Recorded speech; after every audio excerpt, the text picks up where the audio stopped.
Welcome to On the Verge. This is Zach Spedden, joined as always by Bob Phelan and Nick Stevens. And on tonight's episode, we're going to get into some of the big news of the week, which involves several promotions of top prospects, headlined perhaps by Grayson Rodriguez to Bowie, except Jordan Westbrook also making the move from Delmarva to Aberdeen, Joey Ortiz going from Aberdeen to Bowie after a hot start, Johnny Riger, who continues to hit, going from Aberdeen to Bowie. There were a few others in there as well that we're going to note tonight. In addition, we're going to get into a favorite topic among Orioles fans, which is Chance Sisco and the catcher's position at the major league level, as the Orioles shuffled thing over the weekend by bringing up Austin Wynns and sending Sisco back to Norfolk. We'll also highlight some of the good performances of late by players who were not on our top 30 list, so a chance for some under-the-radar names you should follow to be mentioned on this show.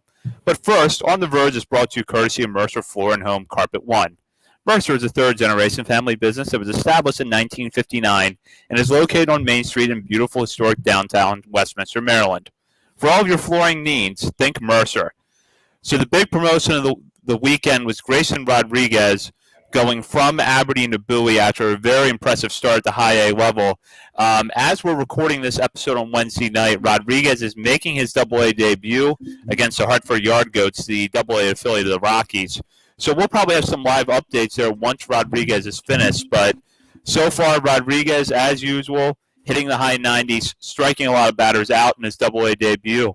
And that comes on the heels of a really impressive start for him at Aberdeen. So we had talked about this a lot on our last show, that we saw Rodriguez as one of the guys that could be the next big prospect to get a promotion. And that's ended up being the case. So, Bob, I'll start with you. I guess you weren't really surprised by this move, but what was your reaction when you saw it? And from the little bit you have seen of Rodriguez in his Double-A debut tonight, how does he look?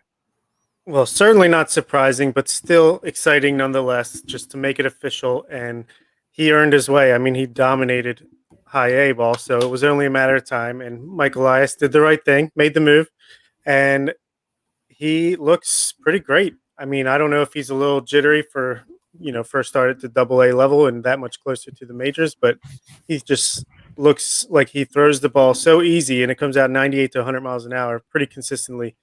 And he's got great breaking balls, great off-speed stuff. I mean, there's nothing not to like. He's let a few base runners on and one hard hit ball, but really he just looks great. He's dominating Double-A so far, so it's going to be exciting to watch him and the rest of that Double-A Bowie squad the rest of the season. Yeah, Bowie's a madhouse right now of talent. With Rodriguez's promotion, he had literally nothing else to prove at high A. I was fine with starting him there, but I mean, 5 starts, a 45.5% strikeout rate, a .69 whip, 139 average against, and a walk rate of under 6%. Like, that's huge. All of his pitches are elite, and he's showcasing that elite stuff in Double-A tonight. I've went back and kind of been skimming the game real quick, traveling today, but skimming it, he looks like he's pitched at Double-A this whole year up to this point. I mean, he doesn't look phased at all.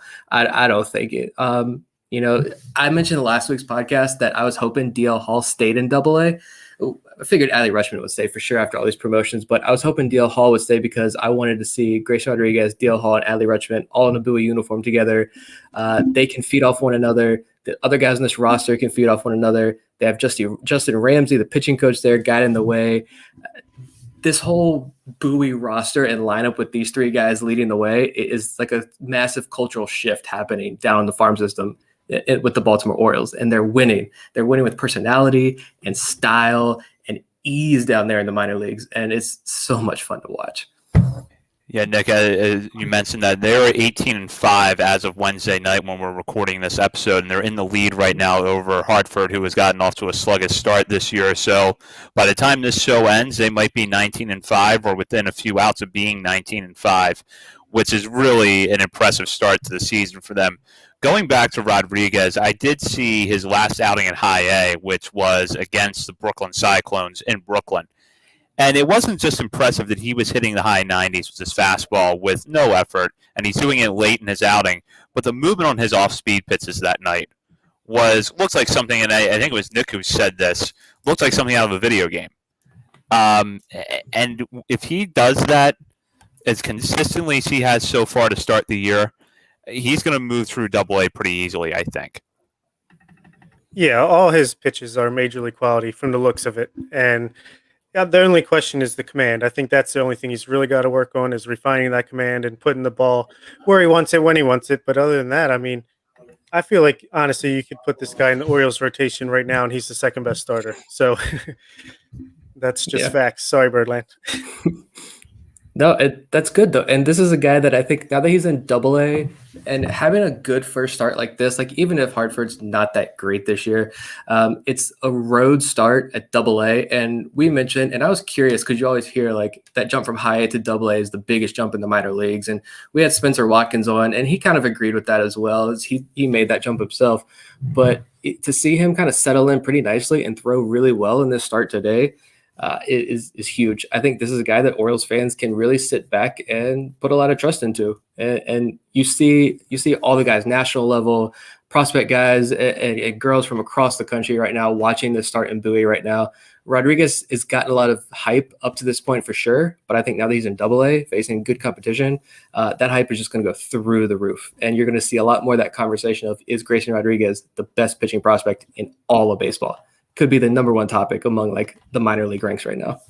It really could, and it looks like his day might be done. He's finished 5 innings. He just struck out the guy looking to end the inning. He's got 71 pitches, 8 strikeouts in 5 innings, 2 walks, 4 hits. So maybe they give him another inning, but I'm sure they'll probably just let him go out on a high note here and get ready for his next one. Let's go. Yeah, and if he does go on out after that inning, that certainly is ending on a high note. So Rodriguez is not the lone big name to go from Aberdeen to Bowie. Joey Ortiz, a shortstop, who we've talked about a lot over the initial weeks of the minor league season, making that move after showing some real strides at the plate. Ortiz, when he came out of the draft out in New Mexico State in 2019, was regarded as sort of a glove-first shortstop. He's flipping the script a little bit this year as the bat is coming along. And Nick, in a new piece over at BaltimoreSportsAndLife.com, really got into Ortiz's hot start and kind of, I think, broke down why there's good reason to hope that this hot start that he's had at the plate is sustainable. So, Nick, you saw quite a bit of Ortiz when he was at Aberdeen. What was your impression of his plate approach, and what do you expect to see from him at Double A? Yeah, I think I said our first episode after the season started that Terran Vavra was like my new Orioles prospect crush after his hot start, but I'm falling extremely hard for Joey Ortiz right now. Like this is becoming my guy very quickly. It wasn't that great in 2019, to be totally honest. Like the offensive numbers just were not there at all, and so he really did fit this profile of glove first kind of, minor league depth shortstop that you want to keep around. But then fast forward to this year, and he's still only the 30th ranked prospect in the Orioles system right now. And we saw those quotes from Matt Blood before the season started about his brand new offensive profile. And now in Aberdeen, he hit 289, 7 doubles, 2 triples, and had a 139 double WRC plus. Let me get that out the right way there. Huge numbers with Aberdeen this year, getting that Aberdeen to Aberdeen promotion in 2021. Then he goes to Bowie in his very first game, plays shortstop and then second base in a doubleheader. Pretty good day at the plate. I think it was 2 for 6 with 2 walks, so pretty good on base percentage there. Fantastic defense. I posted both clips. Both clips are in that article. You got to watch both of these clips. The first one, that's a major league play he makes defensively. Goes deep in the hole, snags it, guns it to first base on a line. The next one, he's in second base. He covers half the baseball field there to get to that ball. Love to see the range there. And then last night he hits a home run in Hartford, just destroys a baseball. This guy does not look like the Joey Ortiz of 2019 at all. And we've talked about before, he's probably like the 6th best shortstop prospect in this system. It's pretty ridiculous. Yeah, that's insane. But speaking of Matt Blood, I know he was on the Give That Fan a podcast earlier this season, and he shouted out Kyle Radish and Joey Ortiz as the 2 guys he would, really like to shout out and tell Orioles fans to keep an eye on. And look at this. They're both quickly promoted and both showing why he's so high on them. Yeah, I mean, he just looks natural out there. I love the mustache he's sporting. Great infield, up the middle, defense and offense between him and Terran Vavra. Bowie is just, God, they started off the season, we talked about it, where on the offense they didn't have that much upside other than Adley. and a couple other guys. And now Caden Grenier is like blowing the doors off after I pronounced him dead, like he's the Undertaker coming back to life. I guess he's feeling that competition between Ortiz and Vavra and all these guys that are fighting their way up the system. So, and Robert Newstrom hit a freaking 400 million foot blast yesterday too. So, Bowie, Ortiz, it's all good. Yeah, and with Ortiz moving up, we also get the promotion of Jordan Westberg from Delmarva to Aberdeen. That was a potential move that we talked about a lot last week because it had not happened yet, but for a lot of reasons it made sense to us for the Orioles to go ahead and move Westberg up. And sure enough, that's exactly what they did. Westberg looked really good at the plate at Delmarva. And defensively, they moved him around a little bit because of Gunnar Henderson being at shortstop. And from what we saw of Westberg, primarily at third base, he looked good defensively. So an encouraging start for him. Bob, do you see that being sustainable for him at Aberdeen? I don't know if he'll continue to keep an OPS above 1,000 for the whole season there, but I mean, I think he is a mature hitter. I think he was just a little bit above the competition at low A, and I think it won't be too much different at high A. I don't know if he's going to force his way all the way to double A before the end of the season, but he's a seasoned college hitter and showed great at the instructs and the summer camp last year. And he just looks like a pro up there. And I expect him to hit around 300 and with some pretty decent power. So as long as he just keeps, doing his thing, I think we'll be happy. And maybe he gets a taste of Bowie in August, September, but either way, he'll start there next season, and then you're not far away from the majors. Yeah, I think this was a pretty easy one. I think a lot of people would probably also want to see Gunnar Henderson moved up as well with Jordan Westberg, who Henderson just hit his, eighth home run of the year today. Just mashed the baseball, dropped the bat. I was waiting for the flip. He gave the look, but he didn't do the flip. That will come. But yeah, with Westberg, I mean, he had like almost 500 on base percentage down at Aberdeen, 13% walk rate. Those are great numbers. And you saw a little bit of the pop. He had that grand slam, like one of his first games of the season. I think he had 2 home runs with Aberdeen. So he's flashed that power potential a little bit. A WRC plus of 194, like that's absurd. 94% above average is just a monster. Yeah, those numbers probably aren't sustainable for sure, but now he's in high A and he's going to face these more advanced pitching, which I think is where he needs to be right now.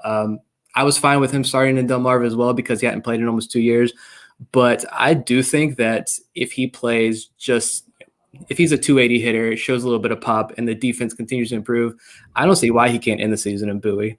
And if you're Bowie, you're kind of like Alabama right now. You're just replacing guys. You replace Kyle Bradish with Grayson Rodriguez.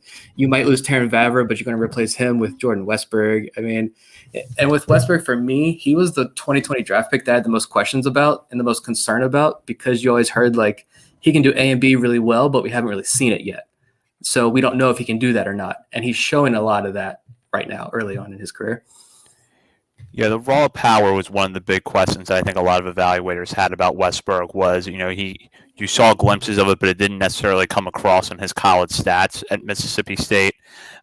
Based on what we saw in Delmarva over, again, about 91 plate appearances, to hit 3 homers, to leave there with a 592 slugging percentage, that's just, a couple of numbers to roll off. But the power, it looks like, was there for him. And you started to get a little bit more of the sense that ceiling that you hear about with Westberg as him as a potential 2020 threat at his peak could be possible, especially because Westberg did get out of Delmarva with 5 steals and 6 attempts, which is good over the stretch that he was there. So he's showing speed. He's showing some power. As I mentioned, he got some time at third base, which is a position that some believe he may end up playing, but now we'll get to see him. We did get to see him at shortstop a little bit at Delmarva, and now we'll get to see him more at Aberdeen. So I think there's a chance to answer some questions about his defense as well. Yeah, certainly. I think he'll probably be more of a second or third baseman long term, but you got to, play him as shortstop, while you can, while there's room to do so, and maybe he can prove that he can stay there. But back to his power, it's interesting that I think he was a guy that when we drafted him, he was noted for having high exit velocities, and that screams like Elias must be thinking, hey, hit the ball hard. We just get you to lift it a couple degrees, and all of a sudden the balls are flying out of the park. And he obviously only has 3 home runs, but he's hitting the ball with authority. And as long as they can continue to tweak that, then he could be a 20 homer guy at the major league level.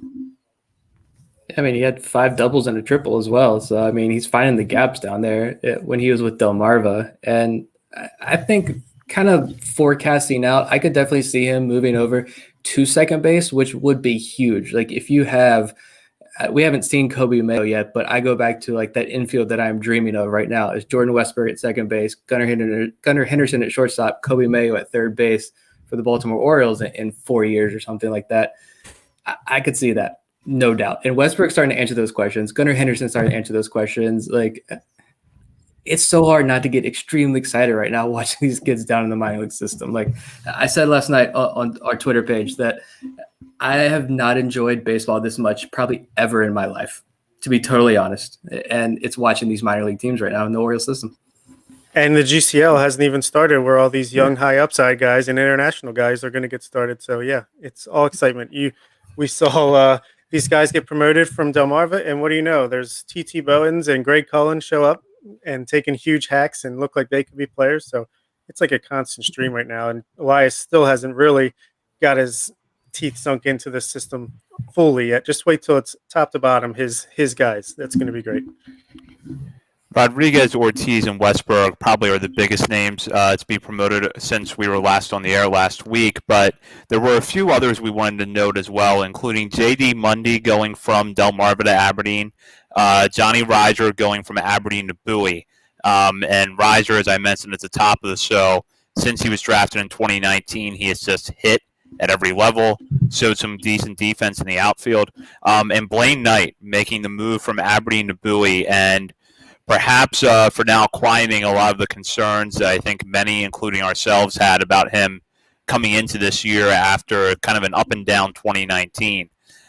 So I'll start with Nick. Just general thoughts on those three.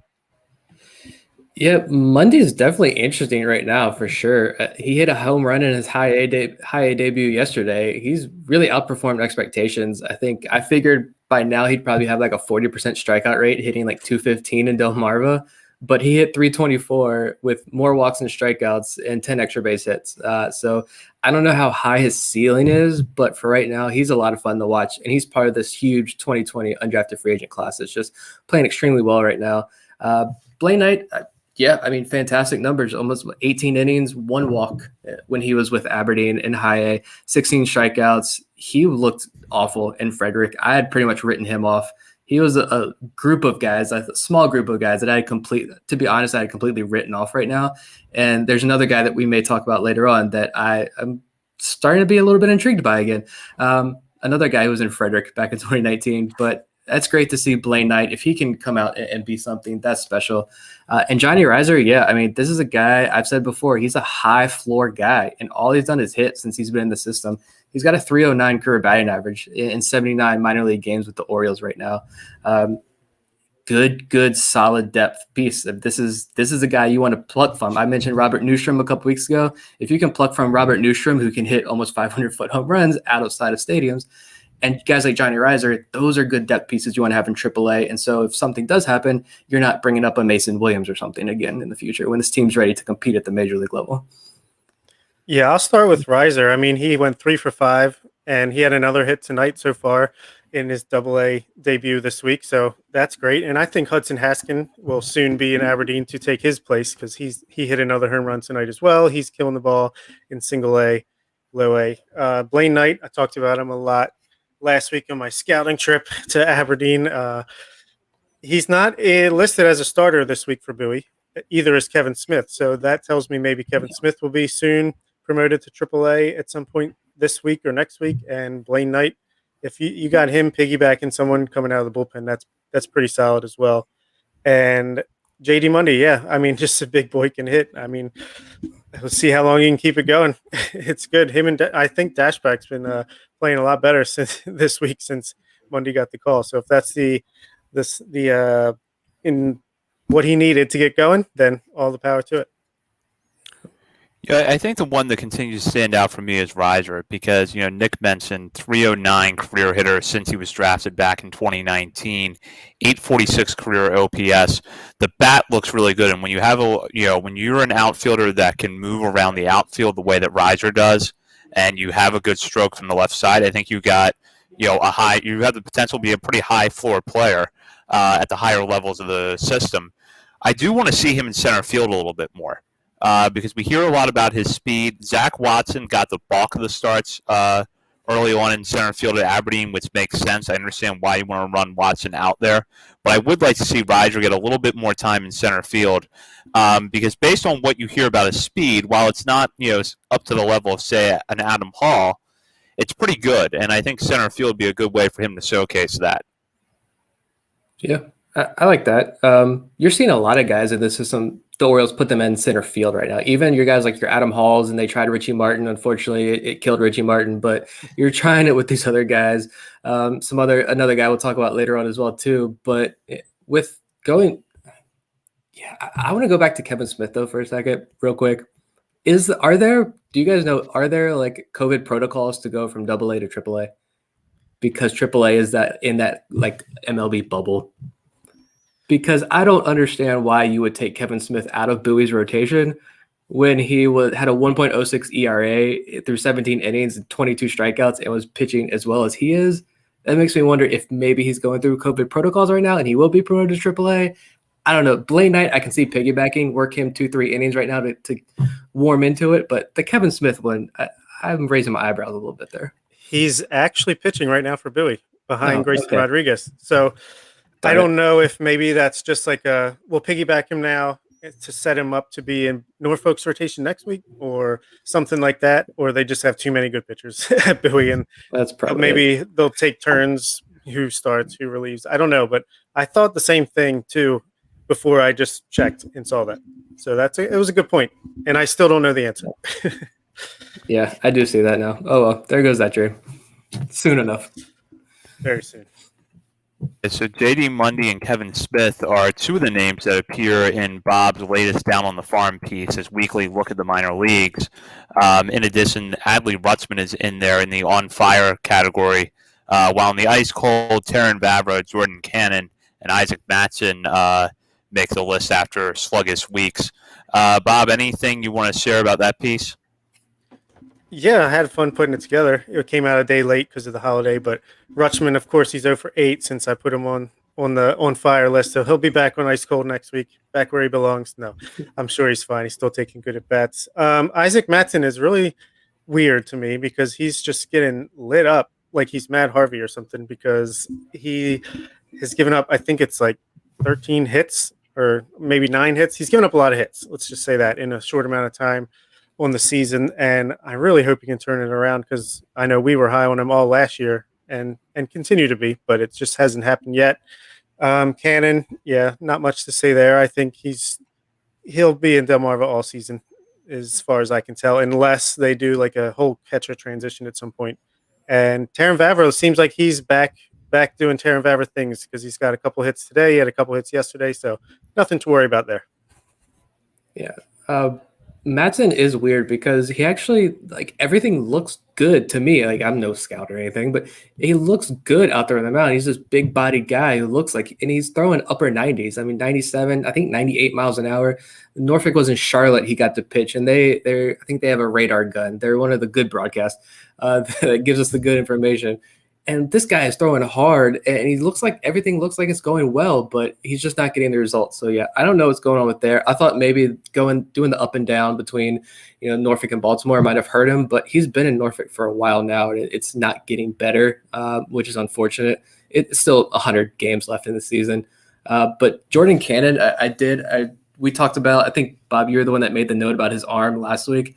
I watched. I think it was last night's game. He was behind the plate, and the cannon it's there in the bat. He hits the ball hard. He had a few good hits, but I was scratching my head watching him play defense out there. I'm not gonna lie. Maybe a transition to first base, maybe in his future, but at least the cannon, it's accurate on half the side of the ball. Well, as talking about catcher defense is a good way to segue into our next segment, which is the Orioles, on the tail end of their losing streak, made a move at catcher, optioning Chance Sisco down to AAA Norfolk and bringing up Austin Wynns. In the week or so, days, however you want to term it, leading up to that move, there had seemed to be more and more notes from the Orioles core beat writers about how much that catching tandem of Pedro Severino and Chance Sisco has struggled since the second half of last season, both offensively and defensively. And Sisco now finds himself in Norfolk, and I think it's probably a move to go down and work a little bit of both offense and defense. I saw a quote from Brandon Hyde, I believe it was in the Baltimore Sun, although I'm sure it was printed by other outlets as well, talking about how he wants to see Sisco get back to his plate approach and driving the ball a little bit more like he did in the minor leagues and like we have not seen in the major leagues so far. Coming up, though, is Wynns, who we talked about this a little bit on our last show. You know the defense is solid, and I have to think that that's part of what motivated this move right now is let's stabilize the position defensively because the Orioles do have another good catcher at Norfolk and Brett Cumberland, who I'm anxious to see at the major league level this year. But I can understand to a certain extent why they went with Wynns now, because you need someone who has major league experience who is going to make that position better defensively and knows how to work with some more experienced pitchers. So I'll start with Bob here. What was your thoughts on that move? Long time coming, and I'm surprised it wasn't both catchers getting the boot at the same time. No, Austin Wynns off to a really good start with the bat for Norfolk, but it's Austin Wynns. I mean, he's like you said, he's solid behind the plate. He can manage a pitching staff. You know, he's pretty good about catching the ball, unlike our other catchers on the Orioles. And he's a nice stopgap. I'm not surprised that they brought him up either, just because he's hot. Plus, I feel like he's just a little bit more reliable defensively.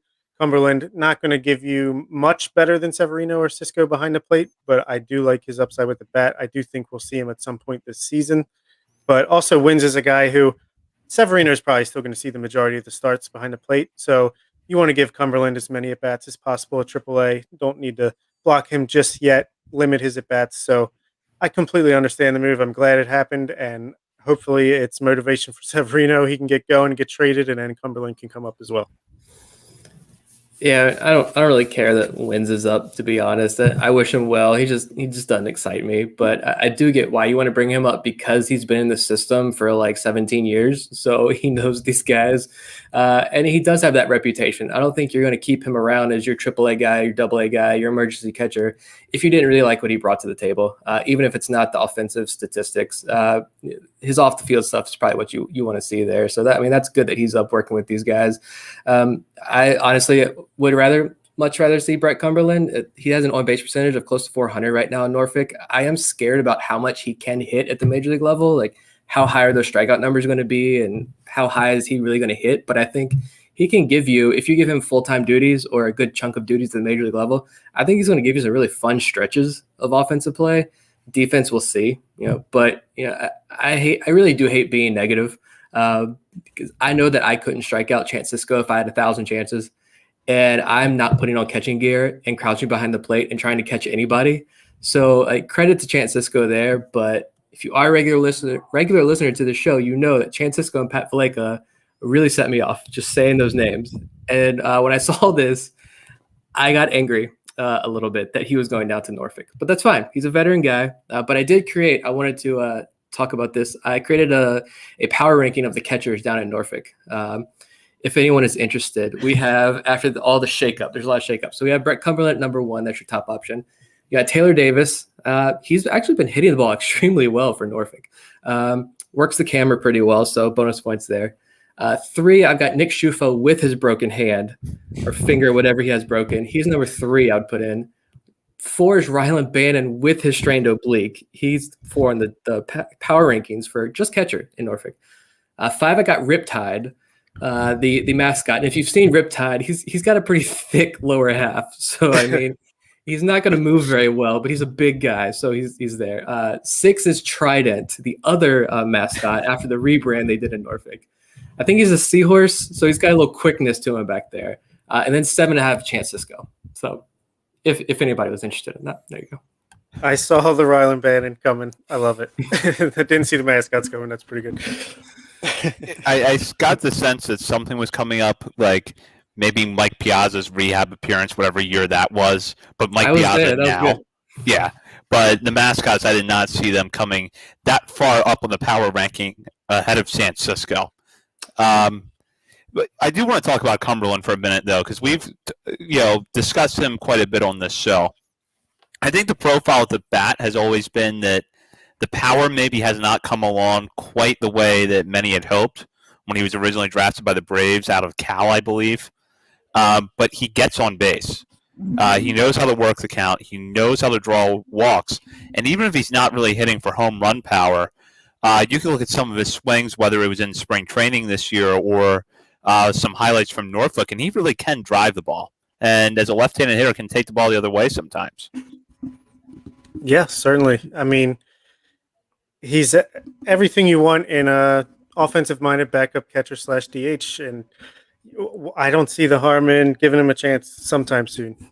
I don't know what the upside is or what you can even get from Severino or Cisco moving forward. I'm curious if we'll ever see Cisco in Orioles uniform again, or if he's kind of going to languish in AAA and then get DFA'd when they need the roster spot, because I think a lot of guys are just going to pass him up very soon.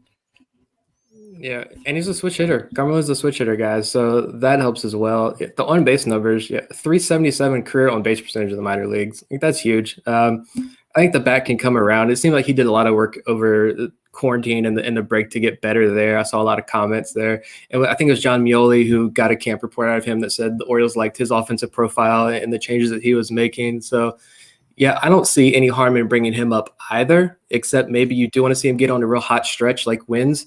I think Michael Elias has made that comment. He doesn't want to bring you up unless you're hot. Or maybe I was listening to something else, and there's a lot to that, where if you bring a guy up when he's struggling, well, now he's pressing from the start on top of being nervous and jittery from making the big jump. But if you're hot, you're feeling it, you're in a groove.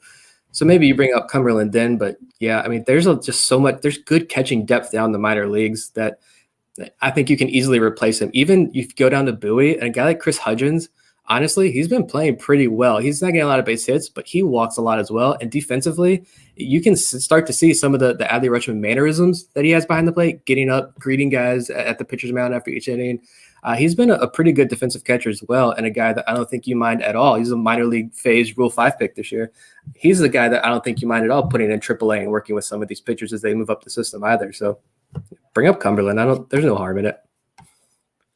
I will throw this out there about Cumberland, and I'm curious to hear what you guys think about this. So Cumberland will be 26 next month, actually later this month. Drafted in 2016 by Atlanta in the competitive balance round. Despite that, does not actually have a ton of professional experience. 339 career games coming into tonight. And the last season he played in 2019 only appeared in 60 games. So injuries have kind of limited his experience level a little bit. Do you think that the Orioles maybe want to see him? And I don't have a number in mind, and I don't know the Orioles have a number in mind either. But do you think the Orioles want to see him stay healthy for an extended stretch of time, get as much time at AAA down there as he can, and then bring him up? Especially with maybe the possibility that Pedro Severino does turn things around to plate a little bit. That you could get something from his trade deadline. I'm not counting on that, but maybe it happens. Yeah, I think that could be the case, and I almost think it's more likely that Severino gets non-tendered this coming off season than traded, but you never know. I mean, he hit a home run last night. He has been walking more of late, so we'll see. Maybe he can catch a hot streak like he did in the first half of 2020.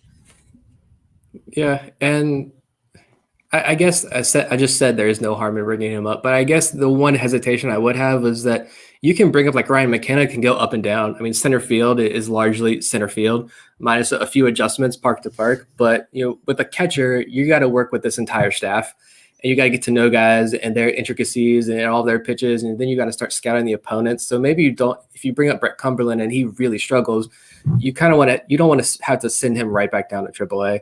And if you bring him up and you get rid of Pedro Severino, well, now you're stuck with having to bring Chance Cisco back up, which I don't think anybody wants to see. And then after that, like, you really have nobody that I think is quite ready. Like, I just mentioned Hudgens, but he doesn't have that much experience at AA level either. So then you're probably looking at the waiver wire for a catcher. So I guess that would be my only hesitation is, make sure he's healthy and then bring him up. Yeah, and then this is a larger discussion, but I think we're all wondering when we see Adley Rutschman in Norfolk, especially if he continues to hit the way that he is. Yeah, I know. I did bring that up in my Down on the Farm article this week, and I know you want to get him as much time with Grayson and Hall together as possible, but maybe DL Hall could go to Norfolk together, hand in hand, just like in our profile picture or our banner on our Twitter account. I would think another month or two at AA. I don't think there's any real rush because, no pun intended, because we know that they're not bringing him up this season, no matter what. So. Yeah, I was going to say that exact thing, that I think when DL Hall is ready to go to AAA, or when the Orioles are ready to move DL Hall to AAA, I think that's when you see Adley Rutschman go up as well. Because right now, I mean, who in Norfolk are you really eager to get? I mean, other than maybe Kyle Bradish, obviously, but I mean, there's no one in Norfolk where you're like, we need Adley Rutschman behind the plate right now, working with these guys to move them all along to the major leagues later on in the year. I don't think there's anybody at that level right now. So when DL Hall's ready, then I think you see them both go together.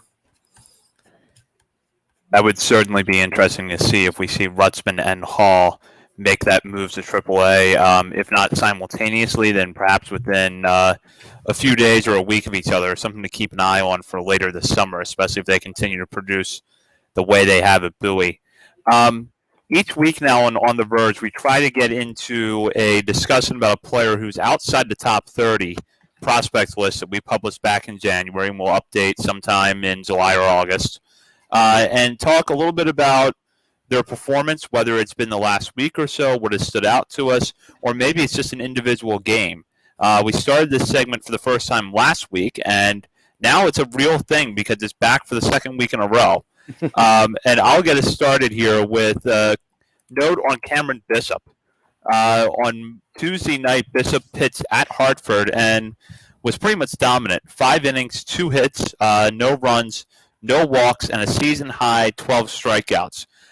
With that performance, Bishop now has a total of, hold on 1 second, 25 strikeouts in 20 innings pitched with just 6 walks. 4.43 ERA because he's had a couple of relief outings that have brought that number up a little bit. But Bishop is a guy who was really impressive back in 2018 at Delmarva. Barely walked anybody, pitched really well. 2019 went to Frederick and struggled a little bit. And in a trend that we've noted a few times on this show with some other pitchers, when they make that jump from Delmarva to Frederick, sometimes the ERA and the walk rate come up a little bit, and that was certainly the case for Bishop. This year, though, Bishop has been cutting back on his walks. Currently, his walk per 9 innings is 2.7 after he posted a 4.8 mark at Frederick in 2019 over 113 and 2/3 innings pitched. So the left-hander, off to a solid start after pitching in the bullpen and the rotation so far. That dominant outing, though, at Hartford on Tuesday being the big highlight of his season so far. Yeah, if this pitching development in this new regime is going to not only draft their own guys and develop them, but turn these reclamation products in, like Cody Sedlock last year, Blaine Knight, and Cameron Bishop this year, into potential studs or at least solid, depth pieces, watch out, baseball, because the Orioles will be dominant for years to come. I mean, I had definitely written off Cameron Bishop after his 2019 season, and God, he looked like John Means out there last night. He doubled his strikeout total in the season in 5 innings with 12, and yeah, man, that changeup looked good. It looked really good. Yeah, I mentioned, I think briefly in passing in an earlier episode, that I was interested in seeing Cameron Bishop, what he had this year, just because you mentioned back in 2018, he in low A, he was good, 9-7 with a 2.94 ERA. I mean, that's fantastic. I know he's a college guy, so of course he's probably a little bit older for the level maybe, but in Frederick, I mean, I hate to say this, but I'm kind of glad, there's still baseball in Frederick. The keys are still there, but I'm kind of glad our pitchers don't have to go down there and pitch in Frederick anymore based off what we're seeing. These guys who all struggled in Frederick in 2019 have all rebounded this year pretty much. And Bishop's definitely one of them. I mean, this is a guy that maybe is back on the radar, maybe not. I don't know. But I will note that our last week picks, right after our last episode, JD Monday was one of our picks and he was promoted. Felke Peralta threw 2 more scoreless innings, and Daryl Hernandez really starting to settle into play, even showing some opposite field power. So I think this segment is a good luck charm for these guys. So Cameron Bishop, watch out. Yeah. Double A coming up. Or he's in Double A. Never mind. Triple A. Here we go. So if that's the case, who's the next player that could get good luck from this segment? I know Nick has someone to highlight.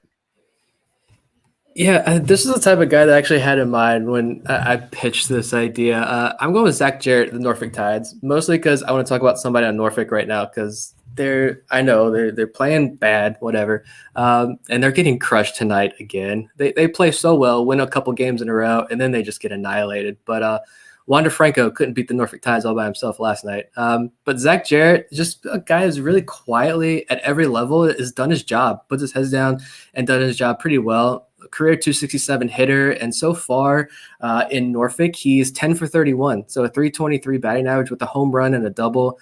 They've got him playing center field a lot out there at Harbor Park, and he had a really good catch the other day where he crashed into the center field wall. Came up a little gingerly, but he was all fine. He's been playing ever since.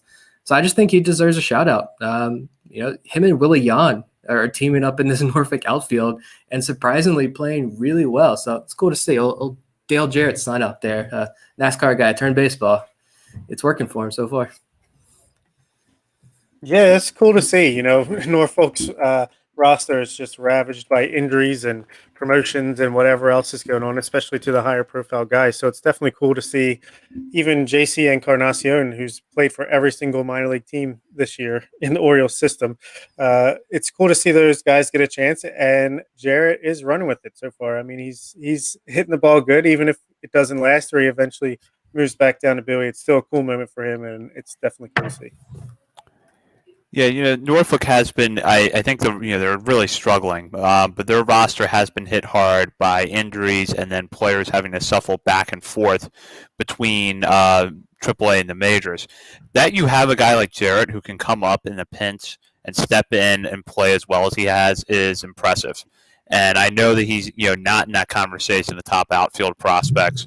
We don't know how much time he'll get at AAA going forward if players do start getting off the injured list or come down from the majors, but to see him hitting as well as he has is impressive.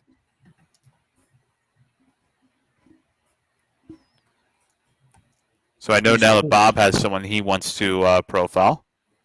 Yeah, I saw the name Xavier Moore pop up on my box score reviewing lately this season, and it's a guy who I know I saw that he had pitched at the GCL 2 years ago for the Orioles, but he wasn't really on my radar. But he's got 22 strikeouts in 12 2/3 innings with only, well, it is a lot of walks, but compared to the strikeouts, it's not too bad. 7 walks and 8 hits allowed. He's got a 3.55 ERA, and he pitched tonight for Delmarva. I don't know what happened. He only threw 30 pitches and came out after 2 innings, and he didn't strike anybody out, walked 2, gave up 1 run. So hopefully he's okay, but I was just doing some homework into how the Orioles got him, and he was actually a 16th round pick by the Texas Rangers in 2017, and then he was involved. Michael Elias traded for him.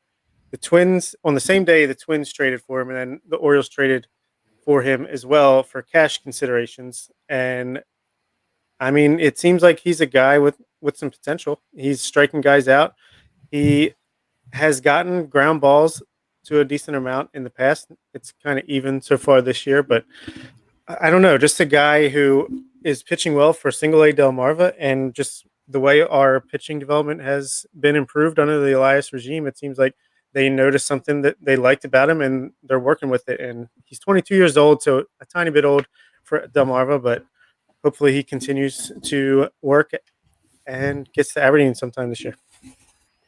Yeah, he has been impressive this year, and I think that you always want to keep an eye on guys like that, like Bob said, where they come over from another organization since Michael Elias has come in, because obviously, no matter how the move is made, whether it's a waiver claim or a small deal for cash considerations, if they're going to go out and bring somebody in, I think that there's at least something there that makes them intrigued.